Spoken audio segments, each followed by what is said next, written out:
kepadamu Tuhan, Engkau sungguh baik. Haleluya, haleluya.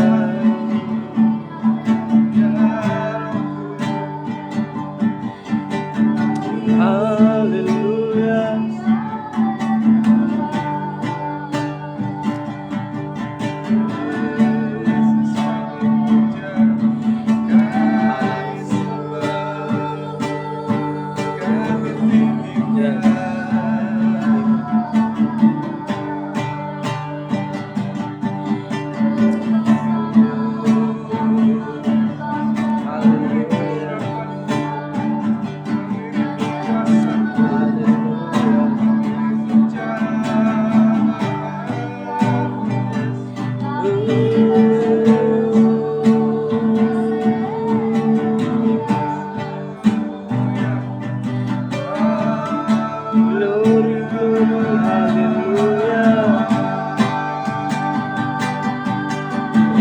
Kasih Tuhan Yesus. Haleluya. Haleluya.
antara kami umat-Mu yang memiliki kerinduan untuk menghadap Engkau. Kiranya berkat kasih karunia-Mu turun atas kami dan juga atas saudara-saudara kami yang mengikuti live streaming juga bersama dengan kami malam hari ini dimanapun mereka berada. Kalau hari-hari ini Tuhan mereka sedang di dalam pergumulan, kiranya tangan kanan-Mu yang membawa kemenangan itu akan menopang hidup mereka sehingga mereka sanggup tegak berdiri dan mampu tampil sebagai pemenang mengatasi segala masalah bersama dengan Tuhan. Kami percaya kami punya Tuhan yang luar biasa dan hebat. Engkau sanggup mengatasi atas masalah kami, atas sakit penyakit kami. Tuhan, kami percaya bilur-Mu jugalah yang menyembuhkan kami dan juga saudara-saudara yang mengikuti live streaming malam hari ini. Kami percaya akan mujizat-Mu Tuhan. Amin. Tuhan, mari malam hari ini Kau berbicara kepada kami melalui hamba-Mu, biar firman-Mu membukakan hati dan pikiran kami dan kami terberkati. Terima kasih Tuhan, kami sambut berkat firman-Mu dalam nama Tuhan Yesus Kristus yang percaya katakan amin. Amin. Amin. Amin. Salam saudaraku, selamat malam. Ini kita sudah malam doa yang ke-10 saudaraku. Ya, besok kita ibadah raya, ya. Apapun yang menjadi pergumulan kita malam hari ini, percayalah bahwa kita semua ada dalam perlindungan Tuhan. Amin. Oke, malam hari ini saya mengajak saudara membaca Alkitab kita dari surat Galatia pasal yang ke-5 ayat 13 sampai dengan ayat 26. Ya, Galatia pasal yang ke-5 ayat 13 sampai dengan ayat yang ke-26, saudaraku yang dikasih Tuhan.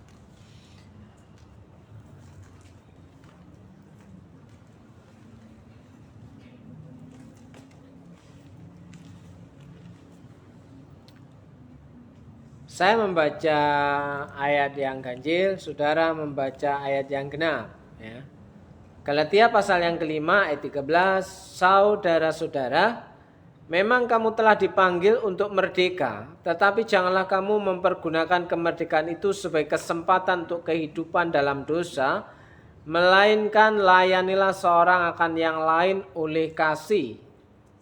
Sebab seluruh hukum Taurat tercakup dalam satu firman ini, yaitu kasihilah sesama manusia seperti dirimu sendiri. Tetapi jikalau kamu saling menggigit dan saling menelan, awaslah supaya jangan kamu saling membinasakan. Maksudku ialah hiduplah oleh Roh, maka kamu tidak akan menuruti keinginan daging. Sebab keinginan daging berlawanan dengan keinginan roh, dan keinginan roh berlawanan dengan keinginan daging, karena keduanya bertentangan, sehingga kamu setiap kali tidak melakukan apa yang kamu kehendaki. Akan tetapi jika kamu memberi dirimu dipimpin oleh Roh, maka kamu tidak hidup di bawah hukum Taurat. Perbuatan daging telah nyata, yaitu percabulan, kecemaran, hawa nafsu, penyembahan berhala, sihir, perseteruan, perselisihan, iri hati, amarah, kepentingan diri sendiri, percitraan, roh pemecah, demikian yang membuka pesta pora dan sebagainya. Terhadap semuanya itu kuperingatkan kamu seperti yang telah kubuat dahulu, bahwa barang siapa melakukan hal yang demikian, ia tidak akan mendapat bagian dalam kerajaan Allah. Tetapi buah roh ialah kasih, sukacita, damai sejahtera, kesabaran, kemurahan, kebaikan, kesetiaan, Kelemah lembutan, penguasaan diri. Tidak ada hukum yang menentang hal-hal itu. Barang siapa menjadi milik Kristus Yesus, ia telah menyalibkan daging dengan segala hawa nafsu dan keinginannya. Jikalau kita hidup oleh Roh, baiklah hidup kita juga dipimpin oleh Roh. Dan janganlah kita gila hormat, janganlah kita saling menantang dan saling mendengki. Terpujilah nama Tuhan. yang sudah membaca, merenungkan kebenaran firman Tuhan. Kiranya malam hari ini saudara sama-sama membuka hati. Apa yang menjadi bacaan kita malam hari ini, saudaraku yang dikasihi Tuhan? Pada dasarnya orang yang dipenuhkan dengan kuasa Roh Kudus, orang yang mendapat urapan Roh Kudus, ya, itu berbicara masalah kehidupan yang baru di dalam Kristus. Orang yang mengaku bahwa hidupnya dikuasai oleh Roh Kudus, dipimpin oleh Roh Kudus, hidupnya pasti berubah. Ya, perubahan apa yang nyata terlihat dalam buah roh. Ya, orang yang didiami Roh Kudus, ya, memungkinkan memiliki kasih satu dengan yang lain. Ya kan? Mungkin manusia lama kita, kalau kita disakiti, kita kecewa, kalau kita dikhianati, kita marah, jengkel, dendam. Tapi ketika hidup kita dipenuhkan oleh Roh Kudus, maka kita dapat mengampuni, memberikan kesempatan yang kedua, bahkan yang ketiga. Kalau sampai keempat, 5, 6, 7 itu ya, apa yang terjadi kira-kira? Ya. Di sini yang pertama, buah roh, ya, kasih. Kasih, ya, orang yang dipenuhi Roh Kudus mau tidak mau akan tampak bahwa ia akan bisa mengasihi orang lain, sesamanya, walaupun orang itu tidak dikenal, walaupun orang itu menyebalkan, ya kan? Identik kalau seorang hamba Tuhan, seorang pelayan Tuhan, dia akan melayani baik yang menyenangkan maupun yang menyebalkan. Ya kan? Tidak bisa pilih-pilih kalau sudah dibilang melayani, ya, melayani baik yang menyenangkan maupun yang menyebalkan. Tidak bisa pilih-pilih, dan panggilan itu tidak bisa resign, saudaraku. Ya, passion saya sepertinya bukan di sini, ya. Passion saya sepertinya tidak bisa mengasihi semua orang, ya.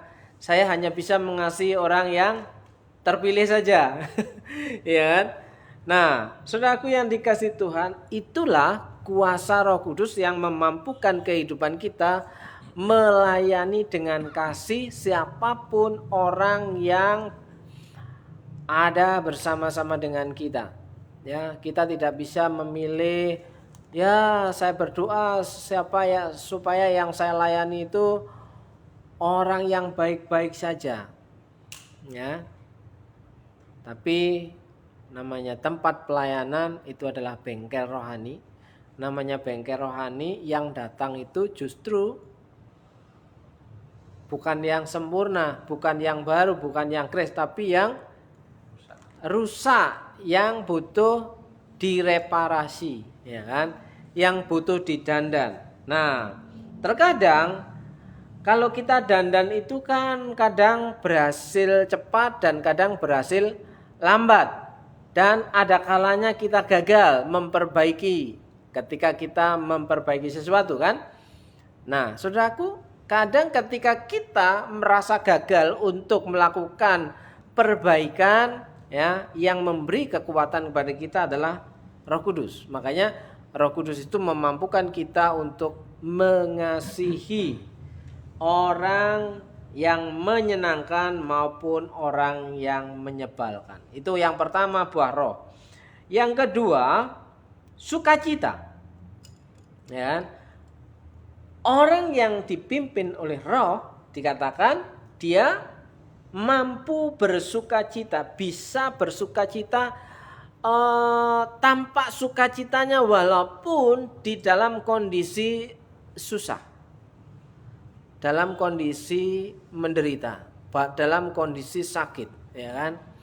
Nah, saudaraku yang dikatakan tidak gampang ketika kita kondisi sakit, kondisi susah, kondisi galau, kita bisa melayani dengan antusias, ya kan?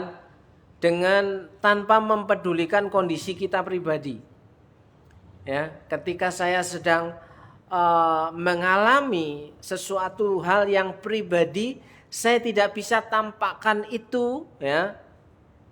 Itu pernah saya alami di tempat ini ketika papa mertua meninggal dunia, ya. Itu saya tidak bisa menunjukkan duka cita saya. Karena apa? Sebagai pendetanya, sebagai gembala, saya harus melayani, tidak bisa melemparkan tanggung jawab ke orang lain yang tidak bisa melayani dan tidak mau melayani. Ya kan? Dari situ sementara pekerjaan pemeliharaan gedung waktu itu lagi ngeramik tempat ini, pas mulai keramik hari kedua papa meninggal. Nah, pengerjaan harus tetap jalan, ya. Sementara kita harus mengurus ke rumah duka orang tua yang meninggal, ya. Penghiburan sendiri, melayani sendiri, gitar sendiri, ya kan. WL sendiri, ya. Khotbah sendiri, menghibur diri sendiri. Terus sementara itu pada waktu hari Minggu ibadah, tetap melayani ibadah seperti tidak ada kejadian. Karena apa? Harus dikesampingkan kepentingan pribadi di atas kepentingan pelayanan itu. Walaupun rasa hati ini berkecamuk, bagaimana Tuhan suruh untuk mengatakan, memberitakan firman Tuhan kepada jemaat. Ya, itu harus terjadi. Ya, itu seperti konser, saudaraku yang dikasih Tuhan. Hari Kamis, Jumat, Sabtu, Minggu. Seperti konser. Sampai Senin ya? Sampai Senin penguburannya, hari Senin. Jadi Kamis, Jumat, Sabtu, Minggu itu seperti konser. Saya istri. Jumat, Sabtu, Minggu. Ya, 3. Jumat pagi, ya. Ya. Sementara dia yang berduka, anak kandungnya masih harus memimpin pujian. Saudara. Seperti nggak ada orang lain lagi pada waktu itu. Ya, mau tidak mau kita harus handle, harus pelayanan, ya. Salah satu sisi kita melayani masih satu orang tua yang masih ada. Sehingga penghiburan kita berikan kepada orang tua yang masih ada. Kita kesampingkan kesedihan itu. Nah, saudaraku yang dikasih Tuhan, disinilah sukacita itu diberikan kuasa oleh Roh Kudus untuk kita mengalaminya walaupun dalam kondisi duka cita. Itu yang kedua. Yang ketiga, damai sejahtera, saudaraku. Ya, damai sejahtera. Roh Kudus, ya, memberikan kita damai sejahtera. Damai sejahtera, ada ketenangan, ya. Sepertinya semua bisa tercover, sepertinya semua bisa tercukupi, ya. Padahal pada waktu itu kita nggak pegang uang, ya kan? Sementara itu harus ngurus, ya, di tempat rumah duka, harus ngurus semuanya, petinya, tempat lubangnya, ya kan? Itu semua harus diurus, saudaraku. Padahal pada waktu itu nggak pegang uang, ya kan? Sementara untuk memasang keramik itu cuma punya modal 1.200.000. Kita sudah mulai mengerjakan keramik ini, ya. Tapi di situ ada damai sejahtera, bisa berjalan semuanya. Endingnya totalan setelah hari Senin. Setelah selesai, semuanya selesai, datang ke kantor, menghadap berapa habisnya, dan ketika, ya, kota apa yang ada di kematian itu? Namanya apa? Kota yang ada di kematian, apa itu namanya apa? Yang isinya uang itu loh. Nah, dengan sejumlah yang ada di kota itu bisa mencukupkan semua kebutuhan yang ada di ya, mulai dari 3 hari 3 malam di rumah duka ya, sama beli tempat tanahnya itu, terus membangun kolamnya 2 sekaligus ya, lebih dari 20 juta. Dan yang di kota itu Tuhan sediakan tepat ya.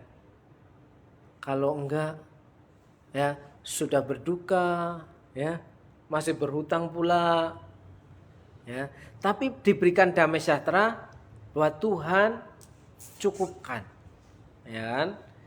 Yang ketiga, Tuhan memberikan damai sejahtera, Roh Kudus. Terus kesabaran. Nah, kesabaran ini sesuatu yang unik saudaraku, karena ketika kita bilang ngomong sabar, kita keluar sebentar sudah nggak sabar ya kan? Ketika kita bilang sabar ya, kita ngobrol dengan pasangan sudah nggak sabar saudaraku. Nah, kemarin sempat ketika saya mau keluar itu, istriku maafkan aku ya. Aku sudah sering ngomong kasar sama kamu. Wah, kuasa Roh Kudus. Kuasa Roh Kudus ya. Baru di jalan apa itu, jalannya lobang-lobang di mana Bobosan itu, Sembatan, nggak bisa milih, nggak ada jalan yang bagus apa, ini nggak ada pilihan lain. Sudah mulai marah-marah lagi saudaraku. Nah, terus dia barusan aja minta maaf katanya. Gitu bikin dalil ya, udah gitu.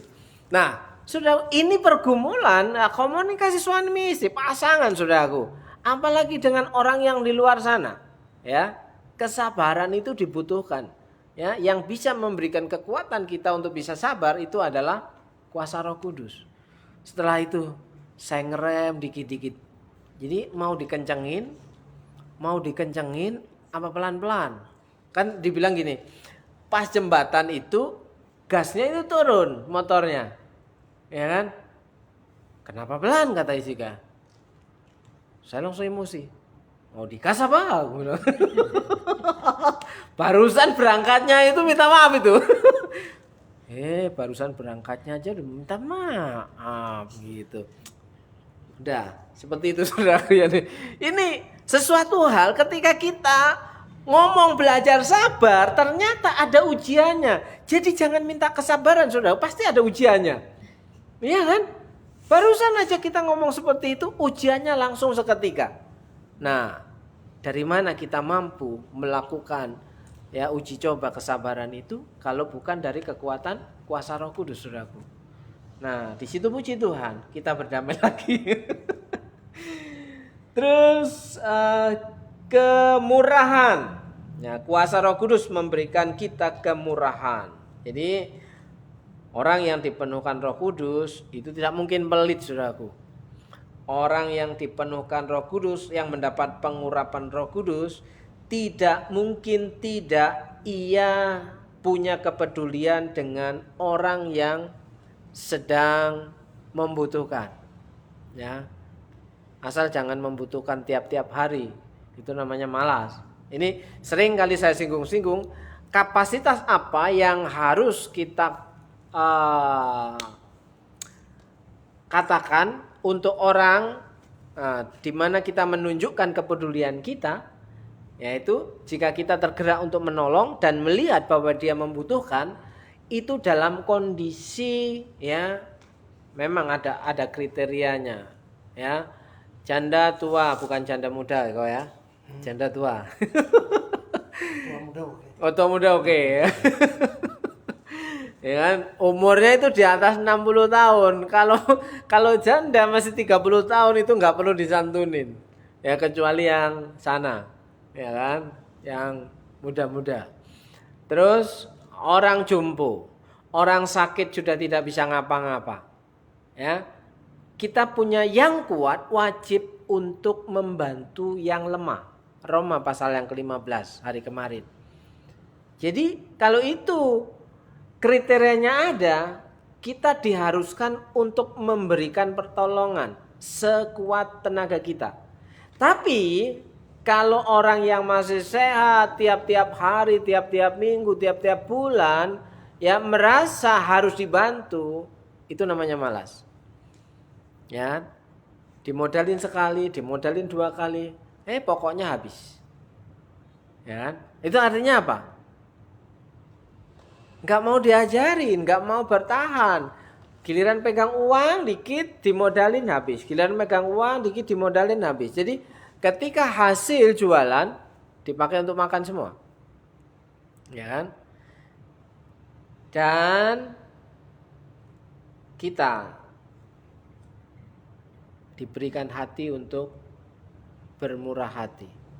Buah roh kemurahan terhadap orang-orang yang susah, terhadap orang-orang yang membutuhkan. Selanjutnya buah roh, kuasa Roh Kudus itu kebaikan. Ya, tidak mungkin tidak orang yang dipenuhkan Roh Kudus, dipimpin Roh Kudus itu menjadi baik, bukan menjadi jahat. Semakin hari semakin belajar baik, semakin hari menjadi orang baik, semakin hari suka berbuat baik. Ya kan? Terus selanjutnya kesetiaan. Ya. Orang yang dipenuhkan Roh Kudus mau tidak mau dia harus setia. Kalau tidak setia, Roh Kudus tidak akan bekerja di situ. Ya. Setia. Jadi kalau menganggap bahwa ketika percaya Tuhan Yesus, tubuh kita adalah bait Allah, bait Roh Kudus, kita dimampukan untuk setia. Setia kepada Tuhan dan setia terhadap pasangan. Yang selanjutnya kelemah lembutan. Nah, ini berat-berat rupanya ya. Lemah lembut. Kalau kita disuruh lemah lembut, kira-kira berat apa ringan kok? Oh, kalau saya berat. Berat ya.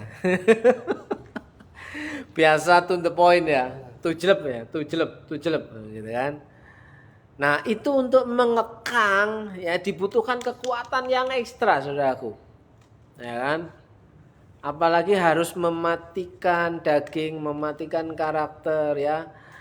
Kita mengingat kita biasanya begini bebas ya. Kita merdeka, kalau di atas itu merdeka, dipanggil untuk merdeka, tapi jangan menyalahgunakan kemerdekaan itu. Ya. Lemah lembut itu artinya siap menerima segala keadaan. Itu lemah lembut. Bukan lemah gemulai ya. Lemah lembut itu siap menerima keadaan. Keadaan apapun ya. Bisa kadang ditegur, bisa kadang dinasehatin, kadang bisa diajak tertawa, kadang bisa diajak menangis. Ya. Fleksibilitinya ada ya. Orang yang bisa menerima keadaan baik maupun buruk. Dan yang terakhir itu adalah penguasaan diri. Penguasaan diri. Firman Tuhan katakan, kuasailah dirimu, jadilah tenang, dan supaya kamu dapat berdoa. Itu 2 hari yang lalu. Kuasailah dirimu, jadilah tenang, dan supaya kamu dapat berdoa. Jadi orang yang bisa berdoa dengan kusuk ya kan, tanpa ada gangguan, ketika dia bisa menguasai diri, bisa tenang, baru bisa fokus sama Tuhan. Dan hari ini saya mendapatkan satu kata-kata motivasi ya. Ibadah is ibadah. Ibadah adalah ibadah. Ya, jangan mengharapkan sesuatu dari ibadah itu. Jangan modus ketika engkau ibadah minta berkat kepada Tuhan. Ya, fokus saja sama Tuhan. Ya, Tuhan yang akan membela hidupmu. Jadi ibadah adalah ibadah. Tak perlu minta-minta. Ya kan? Pada waktunya berdoa khusus di rumah boleh. Tapi pada waktu ibadah fokus saja sama Tuhan. Ibadah adalah ibadah. Fokus saja sama Tuhan, jangan modus. ya, mengharapkan ketika datang ibadah Tuhan memberkati. Jadi ibadah itu bukan untuk minta berkat, tapi ibadah itu menghadap hadirat Tuhan. Nah, itu rema yang hari ini saya dapatkan ketika saya merenungkan firman Tuhan, bahwa Tuhanlah yang akan membela kehidupan kita. Ya. Jika hidup kita dipenuhkan Roh Kudus, ya, maka hidup kita akan menyenangkan Tuhan, mencari hadirat Tuhan kapanpun, dimanapun, ya, dalam situasi apapun, kita tetap merenungkan bagaimana pencarian kita terhadap Tuhan itu dapat menyenangkan Tuhan dalam segala sisi kehidupan kita. Oke, malam hari ini kiranya renungan firman Tuhan, ya, sebagai akhir dari 10 doa malam, kita sudah mengakhirinya, dan besok kita ibadah Pentakostal, ya, di ibadah raya hari Minggu. Kiranya hidup kita semakin hari semakin mengalami pembaharuan, ya, baik akal budi maupun dalam tindakan. Kita akan berdoa, saudaraku yang dikasih Tuhan. Topet berdoa ya. Oh, siapa? Hah? Oh. Oke, selamat malam untuk Mr. Henok.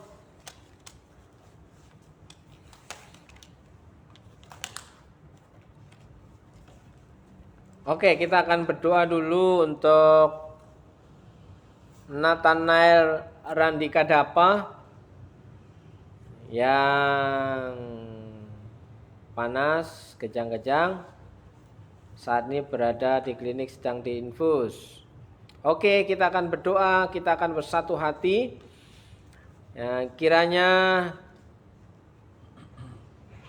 Tuhan memberikan pertolongan tepat pada waktunya. Jika Tuhan yang punya, maka Tuhan akan sembuhkan dan memberikan pertolongan. Malam hari ini kita sepakat berdoa untuk anak Nathanael Randika Dapa. Dalam berkat nama Yesus, malam hari ini kami sepakat berdoa untuk anaknya Bapak Henok dan Ibu Esther yang bernama Nathanael Randika Dapa, yang hari ini ada di klinik sedang diinfus. Tuhan jamah, pulihkan, selamatkan hidupnya. Jika Tuhan berkehendak, Tuhan nyatakan kuasa-Mu malam hari ini. Beri kekuatan, beri kenormalan dan kesehatan. Jadilah engkau anak yang diberkati Tuhan. Dalam berkat nama Tuhan Yesus. Berkati kedua orang tuanya, ayah dan ibunya. Kiranya Tuhan menolong, memberikan damai sejahtera. Dalam nama Yesus.